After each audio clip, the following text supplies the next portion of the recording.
할 말 많은 기자들의 유쾌한 수다. 주제는 가리지 않습니다.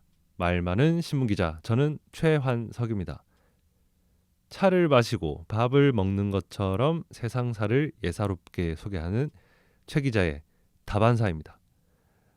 2025학년도부터 경북대학교 유럽어 교육학부 불어교육 전공이 사라진다고 중앙일보가 보도를 했습니다.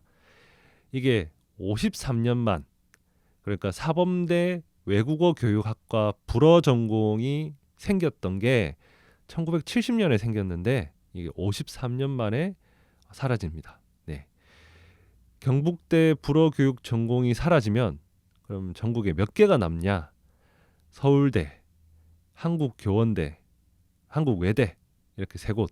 전국에 이제 딸랑 세 곳만 불어 교육과가 있습니다. 이게 끝이냐?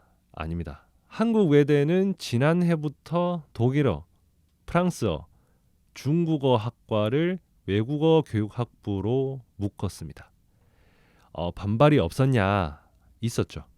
근데 교육부 역량진단에서 C등급을 받아가지고 교원 양성 정원을 30% 줄여야 했답니다.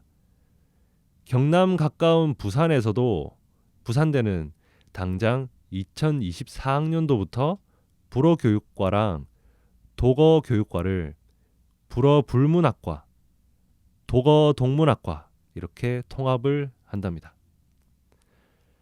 왜 사라지냐?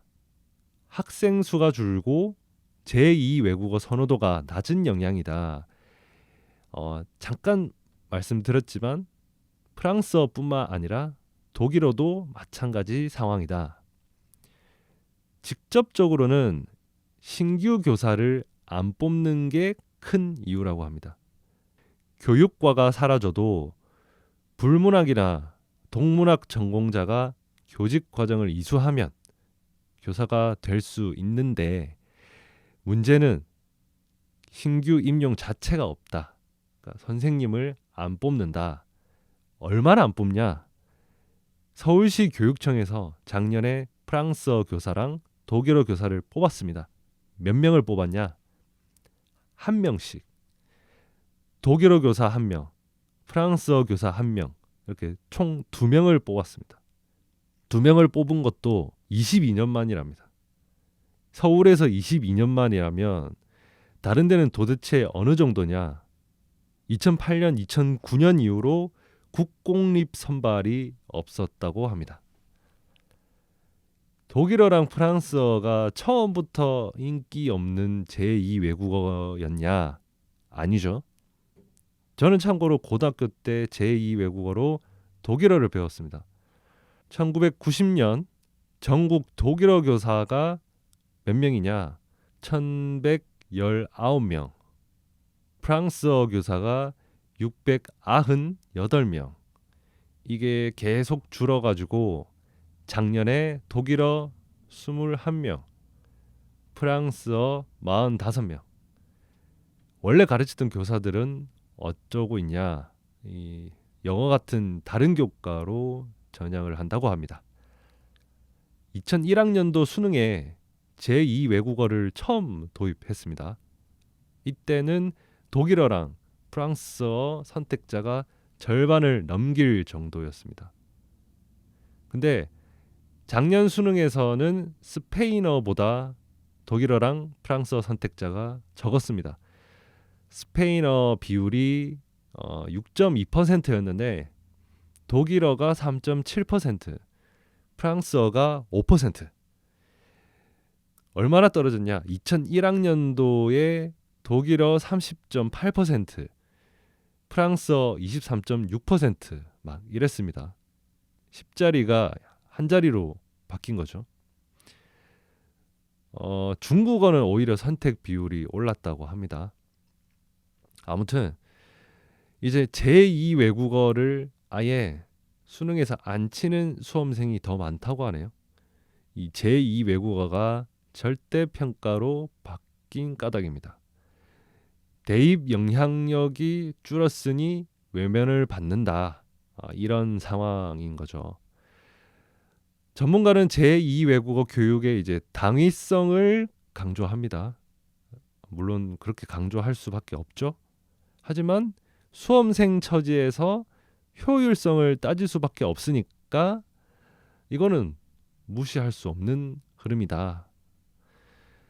한국 내 독일어랑 프랑스어 위상이 이렇게 달라졌다.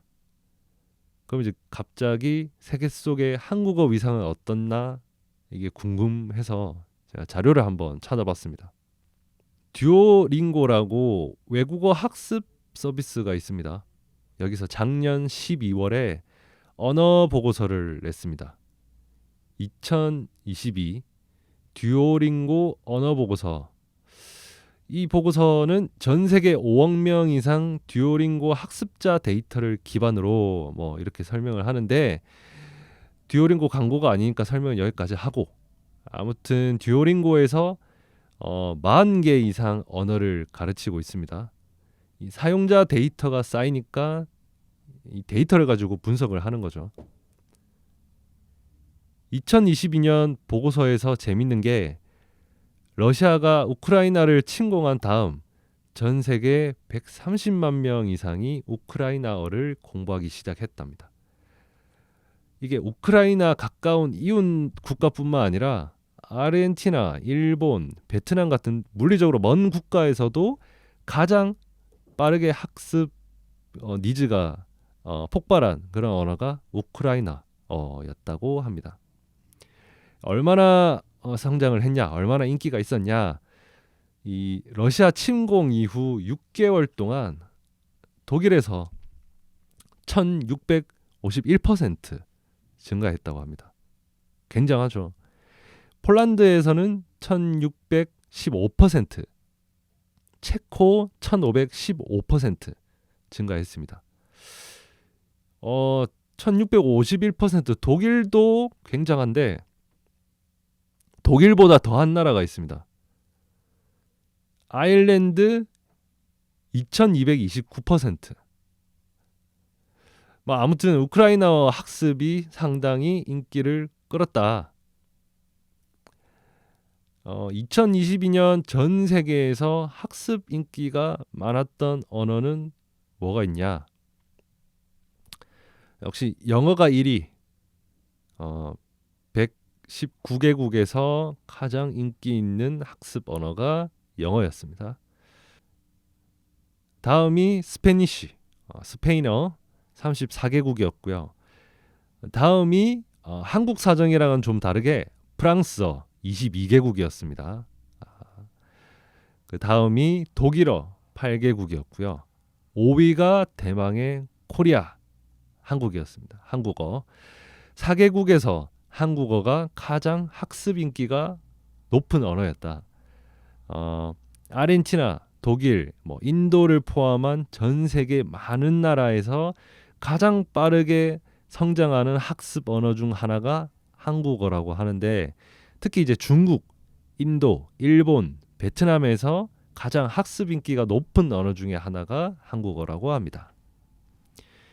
이 요점만 뽑아보면 작년 전 세계 학습 상위 10개 언어 가운데 한국어가 있다. 그러니까 탑 10 안에 한국어가 있다. 특히 남아시아에서 그 어느 때보다 인기가 굉장하다, 높다, 이 정도. 그런 이제 수요와 흐름이 있다 정도 기억해두면 좋겠습니다. 아무튼 한국에서 인기 과목이었던, 인기 제2 외국어였던 독일어와 프랑스어가 이제 지는 해다, 이런 소식. 하지만 제2 외국어를 학습하는 것은, 하지만 제2 외국어 학습, 이거는 여유만 있으면 시도해봄직하다. 이게 수험생 이런 카테고리를 떠나서 누구든지 제2 외국어를 공부하는 거는 좋지 않냐. 아침에 잠에서 깨서 특정한 루틴, 어떤 그런 규칙적인 행동 없이 누워가지고 의식의 흐름대로 시간을 보내면 이게 굉장히 안 좋다고 하더라고요. 일어나가지고 외국어 문장 하나 안 되면 단어 하나라도 외우는 그런 습관을 들이면 어떨까 이런 생각을 해봤습니다. 자, 말 많은 신문기자에서 다루길 바라는 주제가 있으면 언제든 알려주세요. 말 많은 신문기자는 팟빵, 유튜브, 애플 팟캐스트에 있습니다. 경남 도민일보 후원회원 도움으로 마련한 말 많은 신문기자, 오늘은 여기까지 하겠습니다. 고맙습니다.